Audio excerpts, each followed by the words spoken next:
여러분 혹시 고통을 당할 때 괴로움을 어떻게 이겨내십니까? 스트레스 관리법, 고통 해소법. 사실 우리 사람, 인류는 지난 세월 동안 이 세상에서 고통을 제거하려고 숱한 노력을 기울였습니다. 이 노력이 얼마나 큰지 어떤 사람들은 인류 문명의 발달의 근원, 동력은 바로 고통을 제거하고 싶은 욕망이다. 고통을 제거하고 싶은 욕망이 과학도 의술도 모든 것도 발전시켰다. 이렇게 말하는 사람들도 있습니다. 자, 근데 아무리 기술이 발달해도 고통이 사라지지 않는 거예요. 좀 편안하게 살고 싶은데, 고통 없이 살고 싶은데, 병 없이 살고 싶은데 여전히 고통은 세상에 가득합니다. 참 아이러니하죠. 심지어 고통이 조금씩 줄어드는 추세면 모르겠는데 고통이 날로 더 심해지고 있습니다. 이전에 있었던 고통은 없어진 것들도 있죠. 하지만 새로운 고통이 자꾸 생겨나는 거예요. 행복하게 사는 사람보다 불행하게 사는 사람이 더 많아 보입니다. 예전보다 강력 범죄가 더 심해지고 있고 자살률이 점점 더 높아지고 있습니다. 어떤 분들은 이런 문제를 해결하기 위해 종교가 있는 게 아니겠냐 이런 말씀들을 하기도 하는데요. 사실은 종교에도 딱히 답은 없습니다. 종교를 믿는다고 해서 고통이 사라지냐? 아니죠. 어떤 종교를 믿어도 사람의 삶은 여전히 똑같이 힘이 듭니다. 교회라면 다를까요? 어, 어떤 면에서는요. 안타깝게도 교회를 다녀도 사실은 삶이 여전히 나아지지 않습니다. 마태복음에 보면 이런 말씀이 있거든요. 마태복음 6장 25절인데 그러므로 내가 너희에게 이르노니 목숨을 위하여 무엇을 먹을까 무엇을 마실까 몸을 위하여 무엇을 입을까 염려하지 말라. 의식주 걱정 없이 살게 해주겠다 라는 말씀이잖아요. 나 의식주 걱정 안 해봤다. 손 들어보세요. 나는 평생 살면서 교회를 다녔기 때문에 의식주 걱정 한 번도 안 해봤다. 네, 그런 분 계시면 여기 모셔가지고 특강 강사로 모시려고 했는데 안타깝습니다. 아무도 없어요. 우리 다 의식주 걱정을 하면서 살고 있습니다. 의식주 문제뿐만 아니라 여러 가지 문제가 우리를 고통스럽게 만들고 있죠. 그러니까 사실 우리가 묻지 않을 수가 없는 거예요. 왜 이 세상에 이렇게 고통이 사라지지 않냐? 그리고 이렇게 고통스러운데 왜 내가 태어났을까? 그리고 하나님께서 함께 하시면 뭔가 해결되었으면 좋겠는데 하나님께서 함께 하시는 게 맞나? 주님의 동행 확실한가? 이런 의문을 품을 수밖에 없는데 사실 오늘 본문에 나와 있는 기드온의 시대도 그런 시대 중에 하나였습니다. 이 기드온을 부르시는 장면이 오늘 본문의 장면인데 그 당시에 기드온뿐만 아니라 그 시대 백성들은 다 고통 중에 있었습니다. 어느 때보다도 고통이 심각한 시대였어요. 근데 이 고통의 날들을 보내고 있던 기드온에게 하나님께서 다가오시는데 하나님의 말씀을 듣고 소명을 받았습니다. 그리고 뭔가 깨달음을 얻게 되었네요. 물론 아직 고통이 사라진 건 아니겠지만 그에게는 뭔가 변화가 시작되었습니다. 자, 오늘 이 본문에서 기드온에게 찾아오셨던 하나님이 우리 모두에게도 오늘 찾아오셨는데요.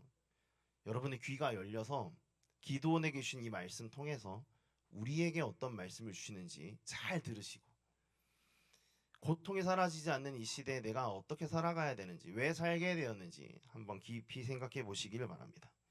첫 번째로 볼 게 있는데요. 우리가 고통 중에 가지게 되는 오해들이 있거든요. 그 오해에 하나님이 답을 주고 계십니다. 본문 속의 기드온의 시대, 이 기드온과 그 기드온 시대 백성들이 고통을 당했던 이유는 그들의 선조들의 죄 때문입니다. 그들의 선조들이 죄를 지었고 그 죄에 대해 하나님께서 대가를 지불하게 하신 것이었는데요. 그때 백성들이 너무 힘들었어요. 그래서 하나님께 부르짖었습니다. 사사기 6장 6절에 보면 이런 말씀이 있어요. 이스라엘이 미디안으로 말미암아 궁핍함이 심한지라 이에 이스라엘 자손이 여호와께 부르짖었더라. 미디안은 어떤 한 민족 이름입니다. 그리고 이들 때문에 궁핍함이 아주 가난하고 힘들고 아주 어려웠는데 이때 이스라엘 백성들이 참다 못해 하나님 살려주세요 하고 부르짖었다는 거예요. 자, 그럼 살려주셔야 되잖아요.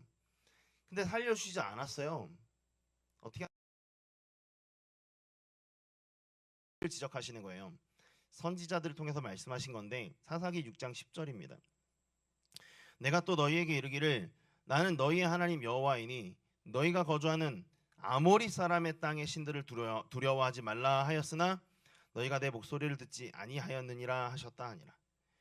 그러니까 이 사람들이 사는 땅이 아모리 사람들의 땅인가 봐요. 아모리라는 족속 이름입니다. 근데 그 땅에 어떤 신들이 있을 거 아니에요. 그 사람들이 섬기는 신을 너희 섬기지 말아라 했는데 너희가 그걸 섬겼잖아. 내 목소리를 듣지 않았어. 지금 힘들다고 부르짖었는데 잘못을 말씀하시는 거예요. 그리고 이 지적을 들었을 때 사실은 이스라엘 백성들의 합당한 반응은 회개여야 되잖아요. 아이고 주님 저희가 잘못해서 그랬군요.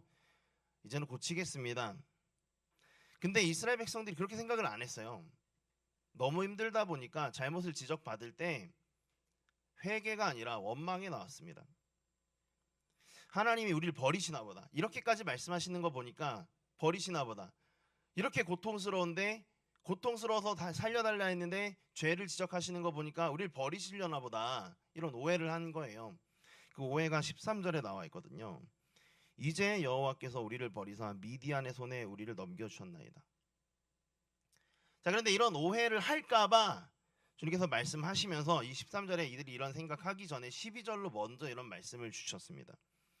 여호와의 사자가 기드온에게 나타나 이르되 큰 용사여 여호와께서 너와 함께 계시도다. 아멘. 여러분 오늘 이 본문의 내용은요 사실 우리의 모습이 그대로 투영되어 있는 모습입니다. 사람들은요 동서고금 남녀노소 막론하고 고통을 당하면 하나님이 나를 버렸다고 생각을 해요. 하나님을 믿는 사람이 한정해서 이야기하는 것이긴 하겠죠. 하나님께서 자기를 버리셨다. 고통 가운데 건져주시기는커녕 죄를 지적하시면 하나님이 나를 미워하시나 보다. 이런 생각들을 자꾸 해요. 사람들은. 여러분 그런데 이런 생각을 할 때 우리가 꼭 한 번쯤 해봐야 되는 생각인데 사실은 한 번도 해보지 못하는 생각 중에 하나가 내가 먼저 하나님을 버렸다는 생각을 하지 못하는 거예요. 내가 먼저 하나님을 버렸고 내가 먼저 하나님을 고통스럽게 했다. 우리의 죄가 그런 것 아닙니까? 내가 하나님을 멀리하고 하나님과 가까이 하지 않고 하나님이 원하시는 거 하지 않으면서 주님 싫어하시는 것만 하며 사는 삶, 그래서 하나님의 마음을 아프게 하는 삶, 그게 죄잖아요. 우리가 먼저 하나님을 버렸고 먼저 하나님을 멀리했다, 그의 마음을 아프게 했다, 이걸 잘 생각을 안 하는 거예요. 다 잊어버리고 그냥 하나님께서 나를 고통스럽게 했다, 하나님이 나를 버리셨다, 그것만 생각하는 거죠. 상당히 파렴치한 생각입니다.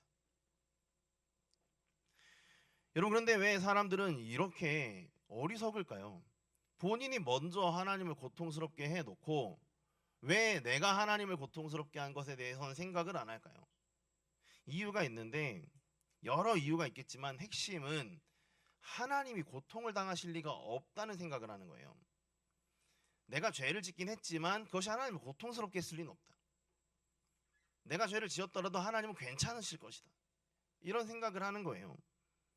사람들은 하나님은 전능하시니까 고통이란 것과는 무관할 것이다라는 생각을 하는데요. 그러나 이것은 정말 큰 오해입니다.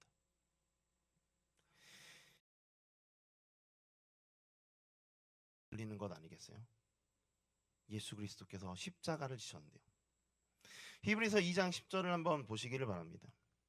그러므로 만물이 그를 위하고 또한 그로 말미암은 이가 많은 아들들을 이끌어 영광에 들어가게 하시는 일에 그들의 구원의 창시자를 고난을 통하여 온전하게 하심이 합당하도다. 예수님께서 고난을 통해 온전하게 되셨다. 끝에 부분만 보면 되시겠는데요. 여러분 고난을 통해 온전해지신다, 한마디로 고난과 매우 잘 어울리시는 분이다라는 거죠. 주님께서는 십자가를 지심으로 우리를 구원하심으로 그의 구원자 자격을 더욱더 온전하게 하셨습니다. 여러분 그러므로 고난은 정말 주님께 매우 잘 어울리는 것이죠. 거기다 더불어서 어떤 사람들은 고통이 주님께 어울린다고 할지라도 주님은 하나님이시니까 고통을 느끼지 못하실 거라는 생각을 하는 분들도 덜어 있더라고요. 주님께서는 고통을 크게 느끼지 않으실 것이다. 고통을 잘 다루실 것이다. 잘 참아내실 것이다. 여러분, 그렇지만 그렇게 생각하는 것도 오해입니다. 주님이 당하신 고통은 그렇게 생각할 수 있는 성격의 고통이 아니에요. 마태복음 27장 46절에 보면 그분이 당하신 고난에 대하여, 고통에 대하여 이렇게 기록이 되어 있습니다. 제9시쯤에 예수께서 크게 소리질러 이르시되 엘리 엘리 라마 사박다니 하시니 이는 곧 나의 하나님 엘리 나의 하나님 엘리 어찌하여 라마 나를 버리셨나이까 사박다니 하는 뜻이라. 여러분, 이처럼 주님의 고통은 단순히 십자가에 매달리는 육체적인 고통이 아니었어요. 예수님께서 겪으신 고통은 아버지 하나님과의 관계 단절, 아버지와 아들로서의 관계가 파괴되는 경험이었습니다. 여러분, 그러니까 이 고통은 신적인 능력하고 아무 상관이 없어요. 관계 파괴로 인한 고통이니까요. 여러분, 게다가 관계 파괴로 인한 고통은 사실은 관계가 더 깊을수록 크잖아요. 나누었던 애정이 많을수록, 함께 보낸 시간이 길수록 관계가 단절될 때 느끼는 아픔은 더 크죠. 근데 생각을 해보세요. 하나님 아버지와 아들 예수 그리스도께서 나누신 애정의 크기는 얼만큼일까요? 무한합니다. 하나님 아버지와 예수 그리스도께서 나누신 사랑의 기간, 관계의 그 길이는 얼만큼일까요? 영원합니다. 그러니까 그러한 관계가 깨지는 고통이란 것은 상상할 수가 없는 고통인 거예요. 믿었던 친구에게 뒤통수를 맞아도 마음이 아픈데 영원한 사랑의 관계 속에서 아버지와 아들의 관계가 깨졌다. 엄청난 고통이죠. 그래서 주님께서 얼마나 충격을 받으셨는지 알고 계셨으면서도 공포스러워서 겟세마네 동산에서 피눈물을 흘리면서 기도하셨어요.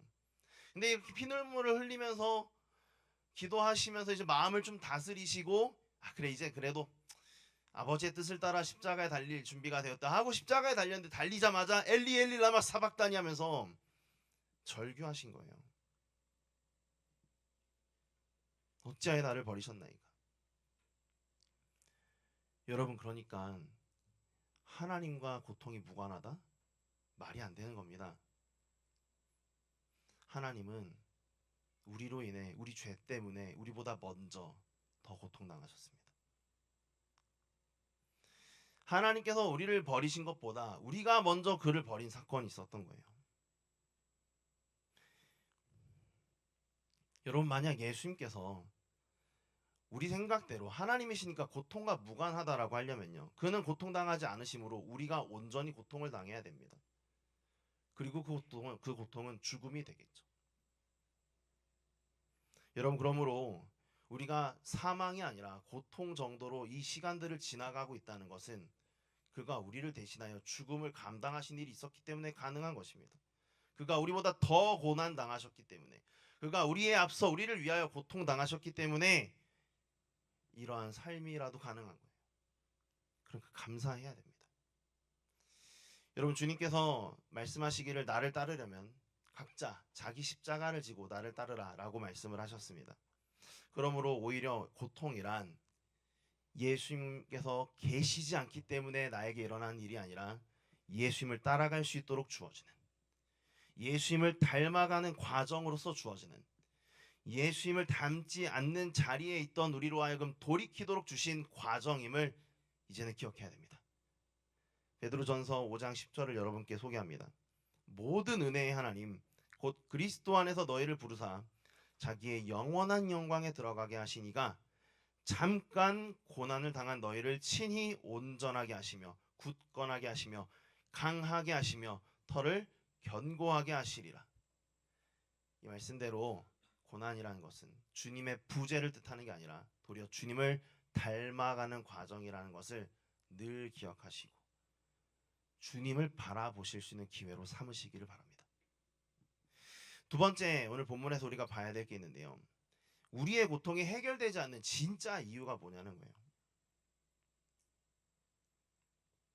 자, 11절을 한번 같이 읽어보시겠습니다. 11절입니다. 시작. 여호와의 사자가 아비에셀 사람 요아스에게 속한 오브라에 이르러 상수리 나무 아래에 앉으니라. 마침 요아스의 아들 기드온이 미디안 사람에게 알리지 아니하려 하여 밀을 포도주 틀에서 타작하더니. 아멘. 여러분, 밀을 포도주 틀에서 타작했대요. 돼야 안 돼요? 잘 모르시죠? 농사 안 지어봐서, 저도 안 지어봐서 잘 모릅니다만, 밀은 아무튼 뭐 밀 무슨 도구가 있어야 될 거 아니에요. 근데 포도주 틀에서 타작했다는 것은 몰래 했다는 겁니다. 모르게. 왜냐하면 밀과 포도주는 수확 시기가 다르기 때문에 저기 포도주 틀에 있는 사람이 밀을 가지고 왔을 거라 생각을 못 하는 거예요. 기드온이 왜 이렇게 했냐? 미디안 사람에게 안 들키려고. 그럼 왜 들키면 안 되죠? 들키면 뺏기니까. 들키면 너 밀 수확 다 했네? 그거 나 주려고? 깡패처럼 다가와가지고 내놔봐 이러면서 다 가져가니까 먹을 게 없는 거예요. 그러니까 밀을 수확해서 얼른 가져다가 포도주 틀에서 해야 돼요. 그래야 저 뭐야 왜 포도 수확하는 시기도 아닌데 왜 포도 틀에서 저러고 있어? 그러면서 그냥 지나가면 그 밀이 이제 자기 수확물이 될 수 있는 거예요. 그래서 몰래 하고 있는 거거든요. 여러분 근데 이런 식으로 고통을 해결하려고 한 건데 미디안 사람들의 압제를 핍박을 이런 식으로 넘어가 보려고 한 건데 이거 근본적인 해결책 아니죠. 여러분 정말 근본적인 해결책은 뭐예요? 미디안을 몰아내는 거예요. 미디안을 이 땅에서 몰아내는 게 근본적인 해결책입니다. 그러나 기드온은 자기가 그런 일을 할 수 있을 거라고 생각하지 못했어요. 내가 어떻게 미디안을 몰아내?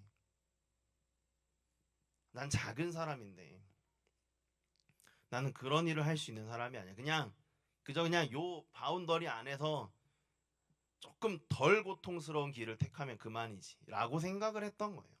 그래서 이렇게 몰래 하려고 했던 겁니다. 여러분 그런데 한번 곰곰이 생각해 보면요, 기드온의 생각은 참 아쉽습니다. 본래 기드온이 어떤 사람이냐? 이 사람 유력한 가문 출신이에요. 알고 보니까요, 이 사람 아버지가 지역 유지예요. 마을 중심에 자기 산당을 가지고 있는 사람이라고요.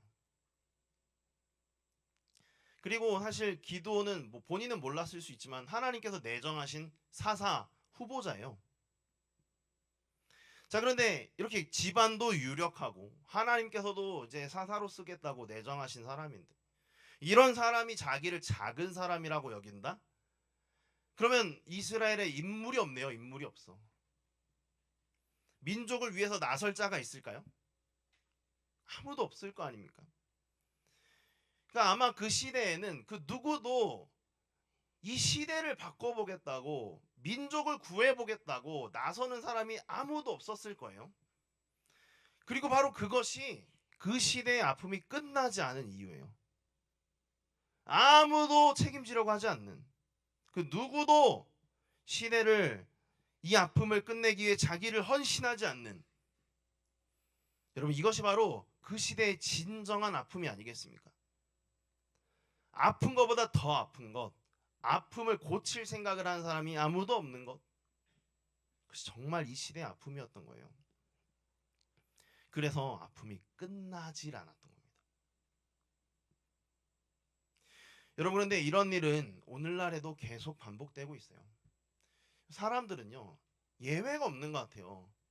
하나같이 기드온 같이 행동을 하고 있습니다. 오늘날에도 수많은 사람들이 마치 기드온처럼 자기 안위만을 챙깁니다. 사사기 6장 15절에 나와 있는 이 말씀처럼 말이죠. 기드온이 했던 말이에요. 오 주여 내가 무엇으로 이스라엘을 구원하리이까? 보소서 나의 집은 므낫세 집에서 극히 약하고 나는 내 아버지 집에서 가장 작은 자니이다. 아니에요. 집안 빵빵하다니까요. 핑계 대는 거예요. 어떤 사람들은 이런 식으로 기드온이 말하는 걸 겸손이라고 생각하거든요. 그런데 이것은 겸손이 아닙니다. 여러분 겸손이라는 것이 나는 작은 자이니까 아무것도 못한다 이런 말하고 똑같다고 생각하면 진짜 착각이에요. 겸손의 태도는 나는 작은 자다라고 하는 게 아니라고요. 이런 태도는 겸손이 아니라 자기 책임을 외면하는 무책임함입니다. 내가 해야 될 역할을 외면하기 위해 나는 작은 자입니다. 저는 못합니다. 무책임함이죠. 바로 이런 무책임함을 가진 사람들만 살았기 때문에 시대의 아픔이 사라지지 않았던 거예요. 여러분, 동서고금 역사를 살펴보면요, 아무도 책임지려고 하지 않는 시대는 정말 암흑 그 자체였던 것을 보게 됩니다.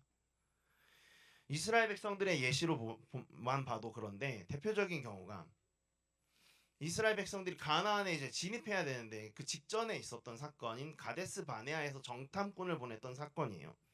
가데스 바네아라는 지역에서 이스라엘 백성들이 가나안 땅을 정탐하기 위해서 12정탐꾼을 보내죠. 근데 그 12정탐꾼을 보내자마자 이스라엘 백성들이 민족적인 어려움을 당하잖아요. 이제 한 며칠만 있으면 들어갈 수 있었는데 사실 이 사건 때문에 40년간 광야에 뺑뺑이 돌게 되었습니다. 근데 왜 그런 어려움이 생겼냐? 그때 이 정탐꾼들의 입에서 나온 말을 한번 보면요, 그래서였구나 알 수 있어요. 민수기 13장 33절에 이렇게 나와 있습니다. 모세가 이 일의 발생 원인이라고 생각하고 이렇게 정리를 한 거예요. 거기서 네피림 후손인 아낙 자손의 거인들을 보았나니 우리는 스스로 보기에도 메뚜기 같으니 그들이 보기에도 그와 같았을 것이니라. 무슨 말이에요? 우리는 작은 자다. 난 작은 자다. 할 수 없다. 누가 감당하랴? 여러분, 이처럼 이스라엘 백성들이 자기를 작게 여길 때, 그래서 책임을 다할 수 없다고 외면했을 때 40년 광야 생활이 시작되었습니다. 이 40년 광야 생활을 그래서 끝내는 시점에 모세가 너희 다시는 그러면 안 돼. 다시는 그런 식으로 말하지 말라고 신명기 4장 7절 8절에 이런 교훈을 남겨놨습니다. 우리 하나님 여호와께서 우리가 그에게 기도할 때마다 우리에게 가까이 하심과 같이 그 신이 가까이 함을 얻은 어떤 나라? 큰 나라. 그런 큰 나라가 어딨냐? 오늘 내가 너에게 선포하는 이 율법과 같이 그 규례와 법도가 공의로운 어떤 나라? 큰 나라. 다시 말해서 스스로 작은 자로 여겨 잘못을 겪었던, 결국에 스스로 고통 가운데 빠지게 되었던 그 잘못을 반복하지 말자는 거예요. 여러분, 알고 보면 예수님께서도 이런 삶의 모범이 되시죠. 아시다시피 사실 주님께서는 인간으로서는 가장 작은 자로 구유에 태어나셨습니다. 하지만 그분께서는 작은 자로 태어났음에도 큰 용사로서 사셨어요. 우리를 위해 그의 길을 걸어가셨습니다. 이스라엘 민족만이 아니라 온 세계 열방을 책임지겠다는 마음으로 걸어가셨어요. 그 길, 그분에게 분명히 고통스러웠습니다. 하지만 그 고통스러운 길을 걸어가셨기 때문에, 우리 대신 채찍을 맞아주셨기 때문에 우리의 삶이 살아날 수 있게 된 거예요. 여러분, 물론 소시민적으로 아주 작은 사람처럼 자기 안위만 챙기면서 살아간다면 고통은 훨씬 덜할 수 있습니다. 하지만 고통이 해결되진 않을 겁니다. 주님께서 우리에게 말씀하십니다. 자기 안위만 챙기는 작은 자들 사이에서 너희는 큰 용사가 되어라. 너희를 통해 세상이 나음을 입을 것이다. 이젠 우리가 정말 이 시대와 공동체의 아픔을 두고 작은 자의 자리를 박차고 일어나야 될 때입니다. 마지막으로 오늘 본문에서 볼 게 있는데요. 그렇다면 우리에게 이 고통의 시대를 끝낼 수 있는 능력이 있나? 주님께서 우리에게 무슨 능력을 주셨나인데요. 함께 13절 14절 13절 14절 같이 한번 읽어보시겠습니다. 그에게 대답하되 오 나의 주여 여호와께서 우리와 함께 계시면 어찌하여 이 모든 일이 우리에게 일어났나이까? 또 우리 조상들이 일찍이 우리에게 이르기를 여호와께서 우리를 애굽에서 올라오게 하신 것이 아니냐 한 그 모든 이적이 어디 있나이까? 이제 여호와께서 우리를 버리사 미디안의 손에 우리를 넘겨주셨나이다 하니 여호와께서 그를 향하여 이르시되 너는 가서 이 너의 힘으로 이스라엘을 미디안의 손에서 구원하라. 내가 너를 보낸 것이 아니냐 하시니라. 아멘. 자, 이 본문 좀 길었지만 본문에서 우리가 두 가지를 볼 수 있는데요. 첫 번째는 하나님께 반발하고 있는 기드온입니다. 하나님이 계신데 왜 이렇게 되었어요? 따지는 거죠. 두 번째는 그런 기드온에게 하나님께서 주신 답변인데요. 너는 가서 내가 너에게 준 그 힘으로 이스라엘을 구원하라는 거예요. 내가 너를 보냈다라는 거예요. 여러분, 이 대목에서 우리가 아주 중요한 교훈을 보게 되는데, 그것은 우리를 고통의 시대에 태어나게 하신 주님께서는 우리에게 기적을 일으킬 수 있는 충분한 능력을 주셨다는 겁니다. 내가 너에게 준 바로 너의 그 힘, 너의 그 능력, 재능과 은사를 주셨다는 거예요. 여러분, 한번 따라해 봅시다. 기적은 우리를 통해 이루어진다. 우리는 예수님의 손과 발이다. 우리에게 주신 재능은 기적의 도구이다. 여러분, 여러분에게 무슨 재능을 주셨습니까? 여러분에게 어떤 은사를 주셨죠? 좋아요. 다 상관없어요. 어떤 은사든지 어떤 재능이든지 괜찮습니다. 주님께서 우리에게 말씀하실 거예요. 내가 너에게 준 이 너의 능력으로 가라. 너가 이스라엘을 구원하리라. 너가 이 시대를 구원하리라. 너가 공동체를 살려내리라. 여러분, 왜 그럼 그런 것이 가능합니까? 내게 주신 재능은 보잘것없는 것 같이 느껴지는데, 내게는 별 은사가 없는 것 같은데, 있기야 있겠지만 작아 보이는데, 어떻게 그것이 공동체를 살리고 이 나라를 살리고 민족을 살리고 한국 교회를 이렇게 세우는 능력이 될 수 있죠? 왜냐하면 나는 도구이기 때문에 그런 거예요. 내가 하는 게 아니라 주님께서 하실 때 그 손에 내가 들려 있으면 나는 기적을 일으키는 사람이 되는 겁니다. 여러분, 망치가 못을 때리는 것 같지만 사실은 못을 누가 때리죠? 사람이 때리는 겁니다. 망치가 아무리 단단해도 사람이 때려야 못을 박을 수 있는 거예요. 그런데 사람이 기술이 좋으면요, 아무리 보잘것없는 막대기 같은 걸로도 못을 박을 수가 있습니다. 도구가 중요한 게 아니라 장인이 중요하듯이 우리가 주님 손에 들려 있으면 내가 아무리 보잘것없는 사람이어도 기적을 일으키는 거거든요.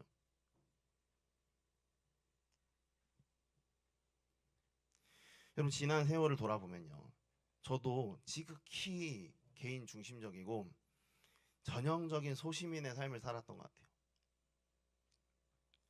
한 번도 뭐 누굴 책임져 본다 그런 생각을 해본 적이 없습니다. 제 학창 시절에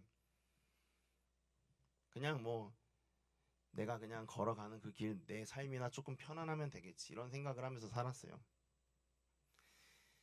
근데 그러던 어느 날 제가 주님을 만나고, 그때 제가 생각했던 건 주님을 위해 살겠다고 했던 거였거든요. 저를 살려주신 주님께 감사해서 주님을 위해 살겠다고 한 거였지, 제가 무슨 또 세상을 위해 살겠다고 한 것도 아니었습니다. 근데 그렇게 결단했던 게 벌써 16년 전인데, 도려 주님께서 정말 많은 일들을 하시는 것 같아요. 정말 숨고 싶고 혼자 살고 싶습니다. 지금도 여전히 제 삶이 누군가를 위해 쓰여진다는 게 부담스러워요. 저는 집에서 혼자 누워서 선풍기 틀고 있는 게 제일 좋습니다. 근데 주님께서요, 저를 들어서 할 일이 있다고 하실 때 제가 저 자신을 주님께 드렸기 때문에 지금도 주님께서 일을 이루어 가시는 것이라고 믿습니다. 물론 별로 그렇게 큰 일은 아닐 수도 있죠. 하지만 한 사람을 살려내고 몇 사람을 살려내는 것, 몇 사람의 불신자에게 복음을 전하고 몇 사람의 연약한 신자에게 신앙을 교육하는 것, 그것 또한 제 능력이 아니라 주님이 제 능력을 들어 사용하심으로써 이루어지고 있는 일이기에 오늘도 주님께서는 내가 너에게 준 그 능력으로 내가 너를 통해 일하겠다고 하신 그대로 일을 이루어가고 계시다고 저는 믿습니다. 여러분, 왜 우리를 고통의 시대에 태어나게 하셨을까요? 그것은 고통의 시대를 끝내게 하시려고 태어나게 하신 것입니다. 우리는 내가 왜 고통의 시대에 태어나서 고통을 당할까라고 생각하지만 옛말에 난세에 영웅이 난다고 했습니다. 우리를 난세에 부르신 것은 희생양이 되게 하심이 아니라 이 시대를 살려낼 주인공이 되게 하시려고 부르신 줄 믿으시고, 이제는 기도원에게 주신 말씀처럼 우리에게도 말씀하신 주님의 음성에 귀를 기울이시길 바랍니다.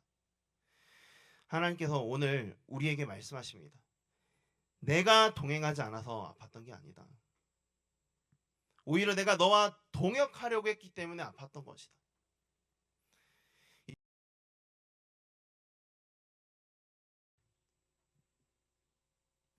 여러분, 이 말씀 모두 다 우리에게 주시는 말씀, 아니 각자에게 주시는 말씀으로 받으시길 바랍니다. 특별히 연말이 되면서 여러분 이제 다음 공동체를 고민하시는 분들도 계시고 다음 사역의 섬김의 자리를 고민하시는 분들도 있으실 텐데요. 주님께서 주시는 이 말씀을 자신을 위한 말씀으로 받으시길 바랍니다.